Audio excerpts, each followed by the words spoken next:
Happy free agency day, everyone. It's here. It's here. I broke out my Popovich Kerr presidential ticket t-shirt. Felt like today was the right day for that one. Present from, I believe, Brew. They gave this to me based on the 2020 tag. I'm guessing about 4 years ago. It is a glorious day. It's not trade deadline day, which is probably the most glorious day. And the reason that trade deadline day is the most glorious day is not because there's more movement, because free agency oftentimes has the bigger things happening. It's just that you're in it.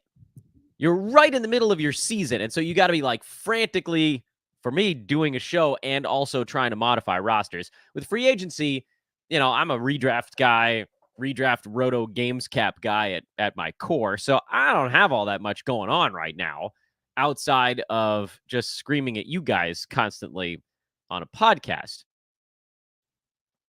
So this is number 2. This is the second biggest holiday of the NBA season. I asked on Twitter last night, I'm curious what you guys think. Do you think that Woj loves free agency day? Like, is it a holiday? Is this a fun day for him? Or is this just absolute hell? Like, is this the worst day of the year to be Woj? Because you've got to have everything and you got to give everybody credit. Like, he's listing agents and executives and assistant agents and like brothers and sisters and everybody that's working on these things. And you got to be first. You got to be accurate. Or, I don't know, like, what do you... I can't decide how I think Woj feels about today. Because when you're at the top like that, is it fun anymore to stay at the top?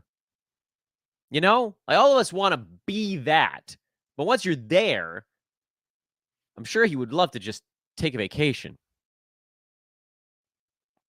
The big news of the day, of course, the Los Angeles Clippers Kawhi Paul George era officially comes to an end. As of late last night, reports emerged. I tried to stay awake as long as I could. I was up till about midnight Pacific time. Reports emerged that Paul George and the Clippers were set to go their separate ways. The Clippers signed Derrick Jones Jr., which we'll loop back around to some of these other things in time. And at that point, you basically knew that Paul George was going to the 76ers unless there was some mysterious secret team that none of us had thought of or none of the people who understand contracts had thought of. And obviously, there was not. All the teams that were, quote-unquote, involved in possible sign-and-trade scenarios were putting out their statements that was like, oh, yeah, we tried really hard, but... Ew. The Warriors being the greatest offender in the, oh, yeah, we had all these things. We were like trying to give the Clippers Andrew Wiggins. Like, we were really close. Oh, I bet you were. Most teams would rather have salary cap space than Andrew Wiggins right now. Which is actually kind of amazing considering how important he was in that Warriors playoff run. In any event. In the middle of the night, I think it was about 1 a.m. Pacific time. I almost made it. Got close, not quite. Paul George officially announced his intention to sign with the Philadelphia 76ers, a 4-year deal worth $212 million. So, he was getting plenty of money either way. The big thing appeared to be here, and forget fantasy for just a second. The Clippers wanted to do a 3-year deal, and the Sixers came right out and said, bro, we'll give you 4. There was blood in the water, man. Like, you can blame the CBA all you want, but the Clippers could have done it if they wanted to. The Clippers didn't want Paul George for 4 years. Spin it however you like. They could have beat the 76ers offer, and Paul George almost definitely would have stayed put. They didn't. What does this tell us? Well, some folks might maybe read too much into it and say, oh, this, Paul George, they think Paul George is washed. Which, no. They think that at some point along the stretch of this contract, he won't be worth what they'd have to pay him. And then the restrictions of the CBA start to kick in, and it becomes much harder to build team when one of your max guys isn't pulling their weight entirely. I think this is foolish. Unless the Clippers have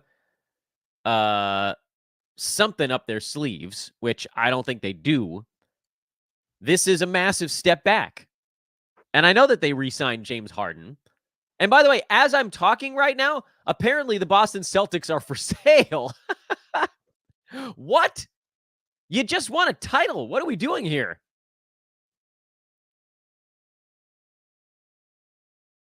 What in the world? Team's been in the... Looks like it's been owned by the same group since 2002. All right, whatever. That's something else. I mean, I feel like they could win more titles and the team would become more valuable. It doesn't matter. Fantasy-wise, that has nothing to do with anything. Fantasy-wise, we got to talk Paul George because this is enormous. Paul George last year took 17 shots a game, averaged 22.5 points, 5 boards, 3.5 assists, 1.5 steals, half a block, 47-91 splits. This dude, like in a trade, you're always thinking, okay, well, what's going back the other direction? Nothing. This is straight free agency. Yeah, I know the Clippers are going to bring in pieces of things to try to replace him. And like there was rumors that they might try to do a DeMar DeRozan thing, but now that seems to have quieted a little bit. As of right now, the Clippers replaced Paul George with Derek Jones Jr. As of right now, the Clippers replaced Paul George with Derek Jones Jr. I cannot stress enough how completely absurd that statement is.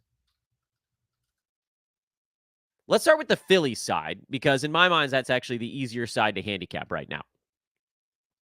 Philly just added a dude that, again, took 17 shots a game last year, had the ball in his hands a lot. Not quite as much, perhaps, as the previous year, because Kawhi Leonard was largely healthy and they brought in James Harden, but a lot. Paul George was also, I think I would argue, the number 2 guy on his Clippers team, or he and Kawhi were sort of like 1A, 1B. Kawhi took 17 shots a game. James Harden, for whatever that's worth, only 11.5 shots a game, but he did have 8.5 assists, so he was usually kicking the ball to PG and to Kawhi. Paul George is going to a Sixers team that had Joel Embiid taking 22 shots a game and Tyrese Maxey taking 20. So however you feel about Tobias Harris not being on the 76ers anymore, and Tobias took 13.5 shots per game, and you could say, oh, well, look, those go straight to Paul George. Okay. Let's say they do. Even if that's the case, how does this breakdown happen?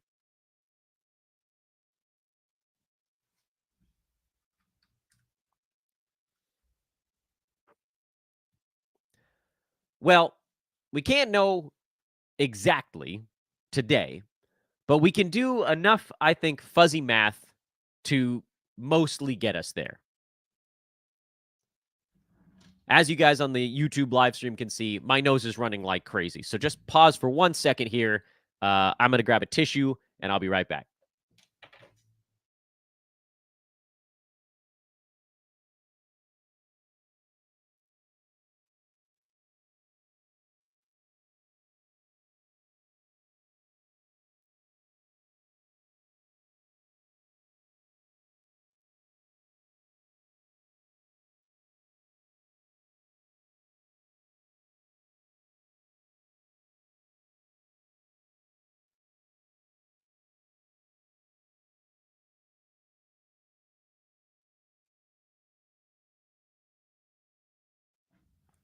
All right. That was driving me nuts. Now I think we can push ahead. It's safe to assume, I think, I don't know, maybe, that one of a couple of things is going to happen in Philly. They are now effectively a big three. And when you see a big three come together, there's always a 1 and a 2 and a see you later. There was Chris Bosh. There was Kevin Love. The list goes on and on and on. Every time there's a third dude added, someone wears it. Sometimes it's a little bit from everyone. The Warriors, when they had a lot of big usage guys together, did a pretty good job of kind of like plucking little bits from each player. That's more unusual. But even in that instance, those players were able to float their value by shooting an absurd field goal percent. We can't assume, I don't believe, that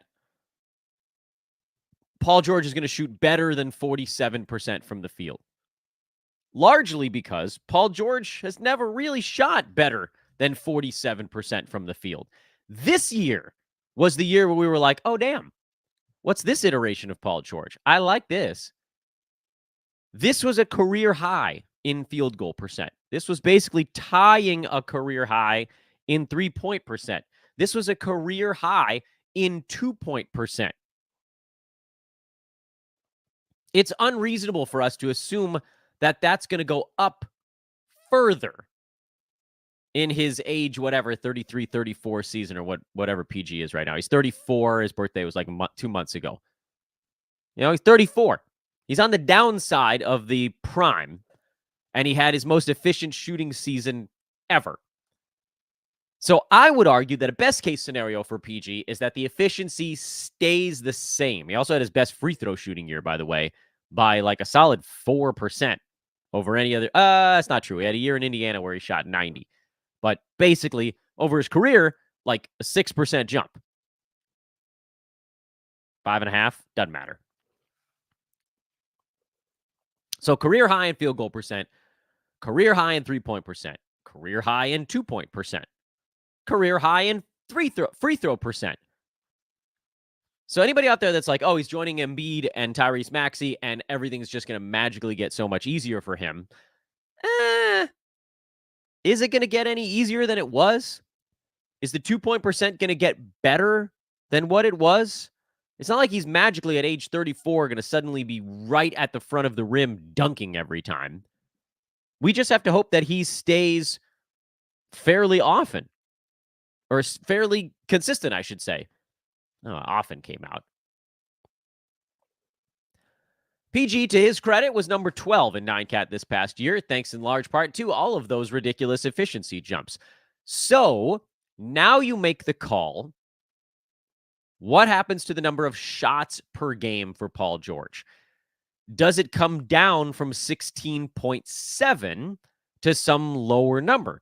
Because he hasn't been, his first year in LA, he took 16.3, and he was sort of like kind of bowing to Kawhi, but also he was hurt for a lot of the year, and he only played 29.5 minutes per game.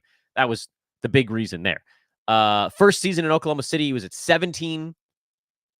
In Indiana, you got to go all the way back to like 2012 for the last time he was under 16.7 while playing starters minutes. It's been forever. It's been more than a decade, friends. But now he's joining a center in Embiid that took more shots than anybody he's played with, I think, ever. We can go and look up the Russell Westbrook year in Oklahoma City, and I don't think it was that high. I know he was doing a lot, and he was passing a lot, and the ball was in his hands like all the time. There was one year that Russ took 24 shots a game. That was 2016, 2017. They were together in 17 and 18. Yeah, Russ was at 21 and then 20 in those 2 years. Paul George was great as the number 2 on that team. He took 21 shots, but there wasn't a third. Now you got Tyrese Maxey, who already was taking 20 shots a ball game. He was already at 20.3 this past year. And yes, that number was partially inflated by the games that Embiid missed.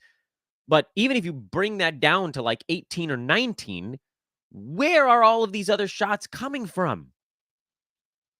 Tobias Harris just didn't leave that much behind. I'm not arguing, by the way, just to be very clear, I'm not arguing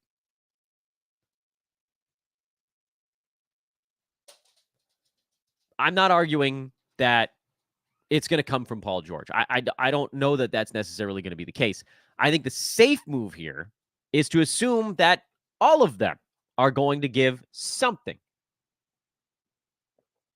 Embiid probably doesn't need to take 22 shots a ball game. Tyrese Maxey probably doesn't need to take 20 shots per ball game. Paul George at 16.7, I guess that's repeatable. But getting to the numbers they were at this past year in just overall stuff is going to be a tall order. Now we get to the final part of this difficult equation, which is, and I had said the Philly was the easy side of this. Heaven forbid. We're going to get to the Clippers side in just a minute. Now we have to try to figure out where these guys are going to get drafted. We already saw Joel Embiid. Nobody wants anything to do with him right now because nobody thinks he's going to make it through this season, which honestly, they're probably right. But this is a guy that, with or without Paul George, has the chance to be the number one player in all of fantasy sports on a per game basis. And so if he's falling to like mid-end of the first round, you almost kind of have to. And then you just pray you get like 60 games out of him. Because how can you not take the number one guy if he's sitting there at like pick 11? The value on that is absurd. Joel Embiid was still a fourth rounder this year despite missing more than half the season. That's by totals. But what about Maxey and Paul George? George went in the near 30 this year, and he ended up as a really nice value. I haven't not a clue where he's going to get drafted this coming season. I assume that if he stayed with the Clippers, his ADP would have been earlier because he had a really nice season. And people are like, oh, yeah, letting him fall to 30. That was crazy. I'll take him at 20. He probably would have gone near 20. Now, going to the Sixers as sort of the third wheel, calling that not entirely fair. Does he drop back towards 30 again? I think I might take him there. But what about Maxey? He finished at number 21, and everybody's like, oh, yeah, here comes the next step. He ain't going to get to do as much as he did last season. I know that this is Joel and Maxey's team, but Paul George is not about to walk in there and just take a spectating seat to whatever those two guys are doing. So this past season is probably a best-case scenario for Tyrese, and there's almost no chance I would take him any earlier than that. And frankly, I'd rather go a little bit later. Yeah, you could see the field goal percent come back up a little bit. It ticked down as he was tasked with doing more stuff when Embiid missed half a year. But, 20 shots per game, I don't think we're getting that high. What about the Clippers side? All right, so in progress right now.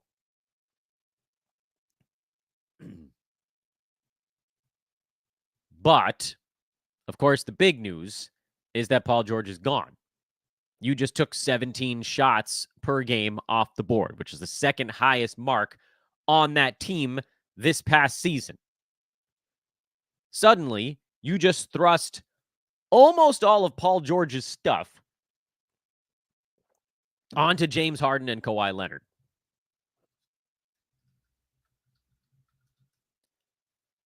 The safer play among those two dudes is Harden because he doesn't jump anymore. Harden played 72 games this past year, despite sitting out a few at the front end for the trade. Kawhi, in a very healthy year, got to 68. I had a ton of Kawhi Leonards on almost every roto team I could get him, and it worked out great. 68 games was a huge, huge win. But I don't think you can expect that again.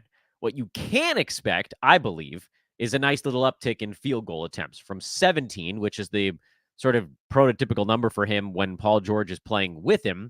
And if you look at the year where PG was not really there, he was closer to 20. That was a big season, by the way, for Kawhi. Now, his field goal percent was a tiny bit lower that year. He was at 47. This year, he was at 52.5. I honestly believe that he's just changed his game in a way that, 1 or 2, 3 extra shots a game is not going to drop his field goal percent by 5.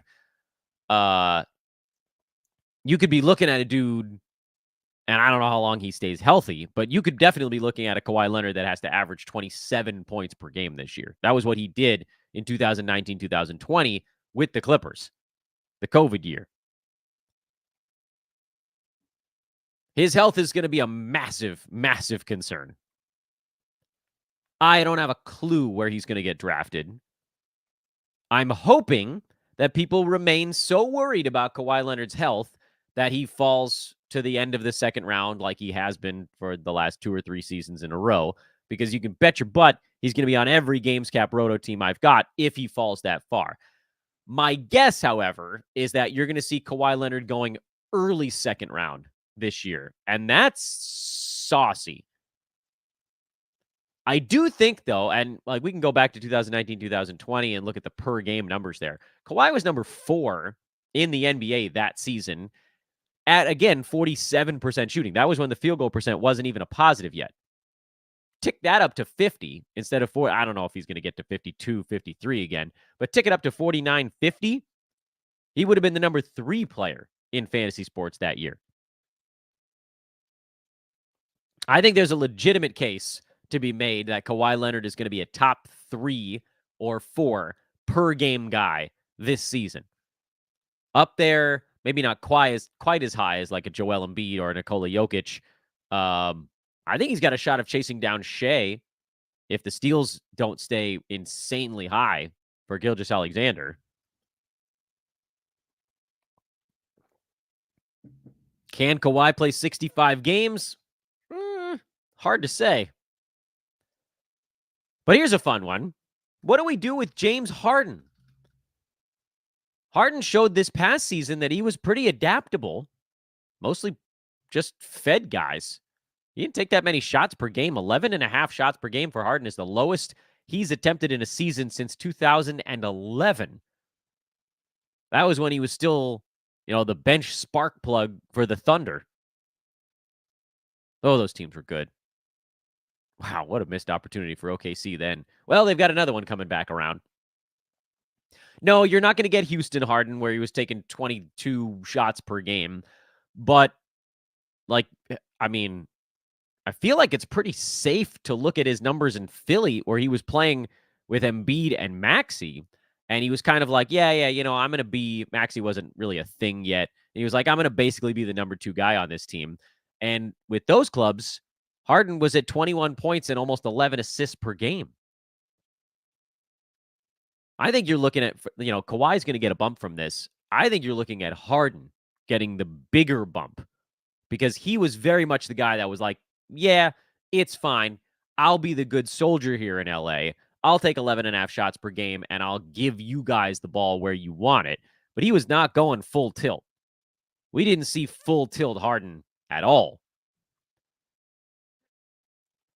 I think you're going to get some full tilt Harden this year. And I would strongly consider James Harden in the second round. I can kind of leave it at that right now. But think about it this way. If you're worried about, how are you that level of confident, Dan? Well, James Harden was number 17 with Philly last year. We had 21 points and 10.7 assists. He was number 17. That, to me, is an attainable number for him with some upside beyond it if he decides he wants to take a few more shots even per ball game, or the free throws go back up, or whatever it is that Harden, I'm sure, would love to prove he still has in the tank. And right now, at least, the Clippers don't have a third guy. It's not Norman Powell. Sorry. I mean, it's kind of has to be Norman Powell right now, but he ain't taking shots away from Harden. The only guy right now, in my eyes, that the Clippers could get their hands on, in a reasonable sense, I guess there's a couple. We know Lauri Markkanen's on the market. I don't see that one happening. I don't think they have the assets for it, mostly because they gave them all away to get Paul George. The one that they might be able to find their way to is like a DeRozan, because the Bulls mismanaged everything so hard that maybe they just want to try to get something for these dudes that are hoping to end up elsewhere. But even that's like, I don't know if that's happening. If DeRozan comes in there, you can sort of re-relegate Harden, not entirely to what he was the previous year, but closer to it. I think he'll have a better case to take the ball away from DeMar than he did to take the ball away from Kawhi or PG, because it was kind of their team. And he played the way that it was someone else's team. Harden's going to play like it's now his team. He and Kawhi. Clippers are very interesting. Would I consider drafting Norman Powell right now? Even when one of the stars was out last year, Norm didn't do all that much. I don't think that there's an obvious guy on the Clippers, at least not, Ivica Zubac will probably be, I don't know, okay, like he always is. Where did he finish last year? 97? I don't know that there's going to be more for him. There's probably going to be more Harden, Zubac pick and roll stuff because you change the way the team operates to more Harden-centric, and that typically works out well for big guys that can set ball screens. So does Zubac get a little bit of a bump in this? Probably, a little bit. And he managed to put up top 100 numbers in 26 and a half minutes per ball game. What if that goes up to 27 or 28? Sure, why not? I like Zubac just fine. He'll be, a safe, plodding center that we'll talk about more when we kind of get into the nitty-gritty of this. But the big impact stuff here, to no one's surprise, Kawhi, and I think even more so, James Harden. So that was the big one. That was the big one from night one, but I want to talk about at least one other thing, because I can't do an entire show just on Paul George. That leaves us running way too far behind. I wanted to mention that right now, the old man squad could not be any more happy than they are. This is old man squad city, because Kawhi just got a bump and James Harden just got a bump. He made his way onto a lot of my teams last year because he got drafted near 50 on the last weekend before the season started when nobody knew where he was going to be playing. But that's not it. Oh no, that's not all. But wait, there's more. Chris Paul, Tobias Harris, Al Horford, all of these guys are in really, really good situations all of a sudden. I have my pick of the litter on who I want to be the logo for the Dan Besbris old man squad this coming season. I'd be floored if all three of those guys don't end up on it. The way that they wouldn't end up on the old man squad, any one of them, is if the ADP sees a jump. But nobody wants these guys. Chris Paul was number 103 this year on a Warriors team that didn't utilize him at all. Here's the thing about Chris Paul that I think we all need to kind of keep in our brains. Chris Paul is better when he knows he's running things. This has been the case his entire career. The bad Chris Paul seasons were in Houston when it was James Harden's team, and last year in Golden State when it was Steph and Dre and whoever else's team. The previous year in Phoenix, we saw signs of slowing from Chris Paul, with the field goal percent dropping from, career 48 down to 44, but he still had 14 points and 9 assists and 1.5 steals per game. This past season, he was not in charge. It was the lowest minutes per game total for Chris Paul in his entire career. We're talking about almost 20 years now he's been in the NBA. I think this coming season is going to be year 19. Is that right? I don't know. Something like that. He's going now to San Antonio on a 1-year deal, and I don't think they have any desire to move him. It's a 1-year, $11 million deal with the Spurs. I think they want him there the whole damn year. My prediction, by the way, is the Spurs are going to lose a ton of very close basketball games. But what we also saw, just in easy little cross sections last year, was the Spurs were quite a bit better when they had a point guard on the floor. Any point guard on the floor. It ended up being largely Trey Jones, which, fine, he's not very good, but he's a point guard at least, as opposed to Jeremy Sohan, who wasn't It's not his fault that they were like, yeah, you're point forward. And he's like, I'm what now? Chris Paul getting the ball to the right players at the right time in the right spots, even if he doesn't have the speed that he used to have, is going to be fantastic for that Spurs team. This is a winning decision for all of them. Not that anybody needs a reason to draft Wemby any higher than they were already, but this is awesome news for Wemby. This is also good news, in my opinion, for Devin Vassell, who averaged 19.5 points per game last year, 4 boards and 4 assists on generally starters minutes. 47-80 were the splits on Vassell, and he was right around his ADP. Finished at number 68 in 9-cat. He got drafted like around 60 to 65. I didn't want any Spurs on my team because I was super worried about guys getting shut down. He played 68 again. That's fine. Like, that didn't turn out to be an issue of any kind. And he was fine. He was basically an ADP hit. Right on par. Par works for anybody that's not a great golfer. We'll take par. This is a fantastic year to dive in on the Spurs. Just trust that Chris Paul will get these guys the ball where they should have it. I'm not drafting rookies.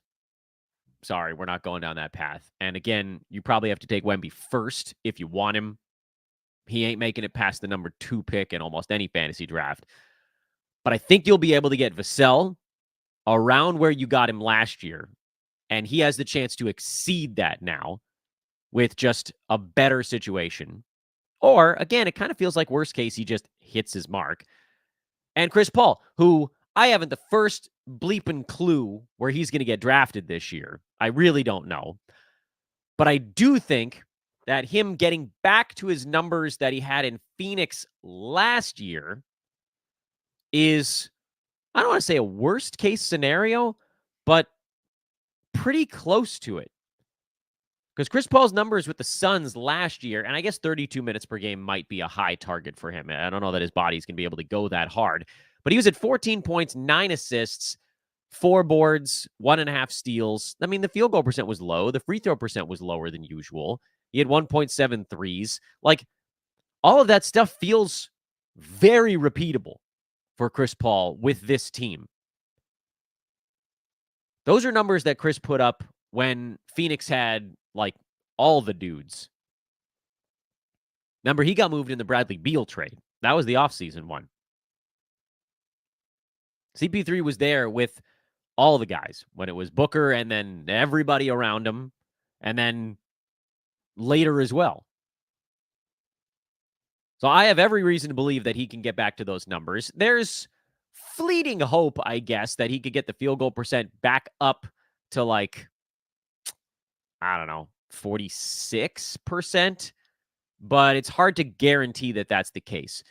The thing that really jumps out about Chris Paul of late, and I know people are like, oh yeah, his mid-range game has fallen off quite a bit. There is some truth to that. He shot 50% from 2 this past year. But the big issue for Chris Paul this season is that he took almost half of his shots from 3-point land, which the only other time we've seen him even come close to 50% or exceeding it were the Houston years. He had a great 2-point shooting year his first year with the Rockets. His second year with the Rockets, he shot pretty close from 2 to what he had this past year, and that's why he shot 42% from the field, because he was taking half of his shots from 3-point land. It was, I don't want to say more about shot distribution than location, but there was, I think, more distribution involved than people are aware. Most folks are like, oh, yeah, Chris Paul just can't hit his 2s anymore. Sorta. He only took 8 shots a game this past year with the Warriors, and 3.5 of them were from downtown. Now, that's in the mid-40s of his shots. 40-some-odd% of his field goal attempts were from 3. Whereas if you look at even the previous year in Phoenix, it was lower than that. 4.4 3-point attempts out of 11 shots. Previous year, 3 3-point attempts out of 11 shots. First year in Phoenix, 3.7 3-pointers out of 12.5 shots. And yes, the 2-point percentage was better. So he shot 50% overall from the field. He's not getting that high these days. But 44, I think, could tick up for two possible reasons. If he starts to make his twos a little bit better again, which I don't think we can expect that for a guy that's about to turn, whatever it is, 55 years old. Or does he just take more twos than threes? Does it start to tip back a little bit? Like, does he take 9 shots per game this year or 10 shots per game this year? And, 4 of those are from 3-point land instead of 3.6 out of 8.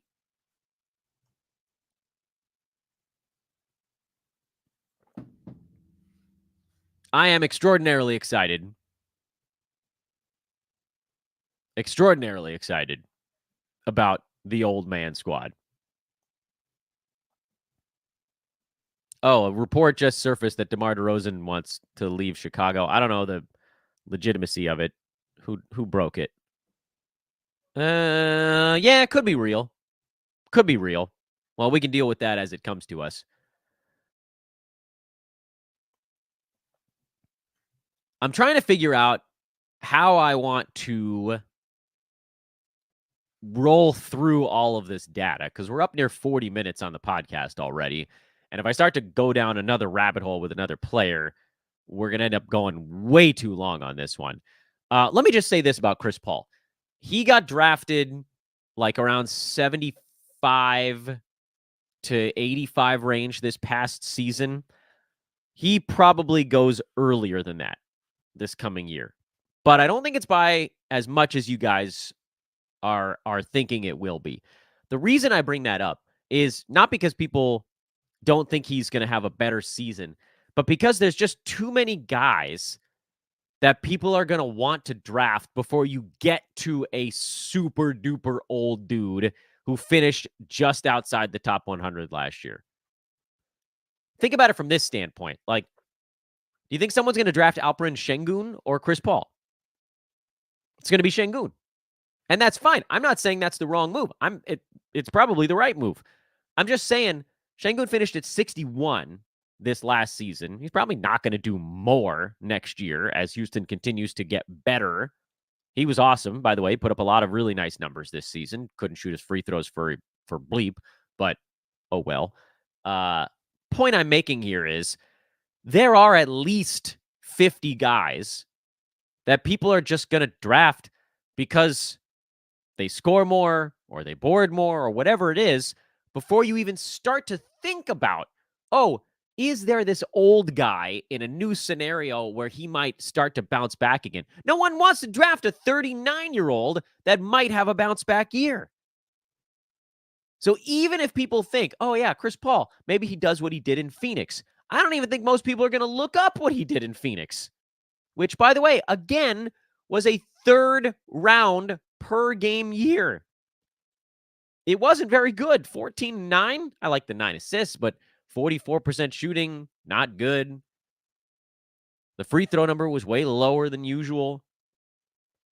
He was a 3rd rounder that year. Do we think he can get to 14-9 with this Spurs team as the ball handler? He's the guy. Think about it. Okay, let's play this game. Let's do a little bit of a deep. We'll go deeper on Chris Paul. It wasn't my intention, but you guys know how much I love me some old dudes. Look at how the assists broke down this past year. Tre Jones led the team at 6.2. You don't think Chris Paul can absolutely smoke Tre Jones in assist numbers? And this, by the way, included the first half of the year where Tre Jones wasn't even really allowed to play. Second half of the year, when he was the starting point guard, he was at 7.1 assists per game. Wemby was at 4.7 the second half. Vassell was at 5. Those numbers are going to tip towards the guy who's just going to be insisting on running the offense every moment he's on the court. There's like no chance that Chris Paul is going to be like, oh, yeah, go ahead. You set up the play, Devin. Devin Vassell is a vastly superior scorer to Chris Paul right now. And I'm sure they'd love to continue to work on his passing skills. But that team has a better chance of winning if Chris Paul is getting the ball to these guys in the right spot. Maybe they pass again. That's how they collect assists. There's going to be nice ball movement. They're going to run stuff through Wemby at times. But Wemby, I mean, again, make life easier on your guys. The assists are just there for the taking. It's his job. 8 feels almost like a low water mark. I love it. I think Chris Paul has a legitimate shot to be a top 50 9-cat guy this year. Ooh, doggy. What a time. What a time to be an Old Man Squad Sports Network show. I didn't even give an intro on this one, I don't think. Oops. It's so very Dan Besbris of me to do a show on day one of free agency and mostly cover Harden, Kawhi, and Chris Paul. Oh, man. Combined injuries are at like a billion. Although with James Harden, a lot of his was fat suit Harden. Oh, man. All right. There's so much more to cover. Good Lord. We'll do a whole show tomorrow on Tobias Harris. Gird your loins, friends. At Dan Besbris on Twitter, at Old Man Squad on Twitter. I want to ask all of you guys, because I can see actually we're in this zone here where the interest picks up for a little bit in the offseason after the finals end. That is the ultimate in no one's paying attention week before the draft and then free agency, and then it sort of tapers off again starting like next week or the week after for a week or two, and then leagues open, and then we start to have fun again. So we're like a pretty good way through the clunky part of the offseason. All that to say, this is when I need you guys. If you're watching, please hit that thumbs up button on YouTube and subscribe. I know some of you that are watching have not done those things, so please do that. And if you're listening on traditional channels, I think a lot of you have subscribed already, so thank you for that. But if you're just finding me, as here, I have evidence that's popped up during our YouTube show. Jordan Rush, who says, I was sitting there in the old channel 2 months later, wondering where Dan went. Turns out I was the old man. That's very funny, Jordan, because I don't have the socials and I missed all the posts. Love the new channel. This is going to happen a lot. So I'm going to really try hard. I don't know how to reach all. Jordan, question for you, buddy. And I don't know if you're still watching, or maybe you can put something in after the fact. Jordan, how did you now figure out that I had the new channel? What let you know so that I can do more of it, so that a lot of folks that are sitting in like, where the hell did Dan go? They'll be like, oh, here's Dan. Dan's over here now. The way that we do that, I believe, is for all of you guys to continue to help push it out. Like, share, subscribe, drop those 5-star reviews on Spotify, on Apple, and whatever you can do, let's do it. And thank you, Matt, for the compliment on the hat. This is the I got the Shaggin' Wagon hat on today. I really went with as festive a look today as humanly possible. Popovich Kerr 2020 shirt and the Shaggin' Wagon hat. Mutts cuts. We're opening up a pet store. What's it called? I got worms. Oh, Lord. Thank you all for watching. Thank you all for listening. Again, I mean, I'm only sort of joking that we're going to do an entire show on Tobias Harris tomorrow. There are so many things to cover. KCP to the Magic. Drummond is also on the Sixers. We probably want to loop back around to that. We'll have Klay Thompson news soon. Russell Westbrook opted in, but it sounds like they want to move him. Patrick Williams, Rashawn Holmes, Jonas Valanciunas. The list goes on and on and on.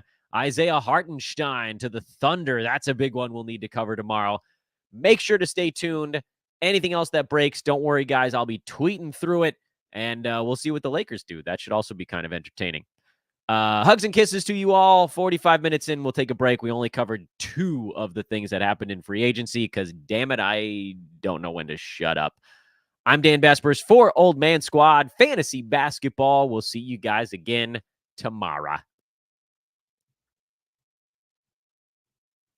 Probably should hit the stop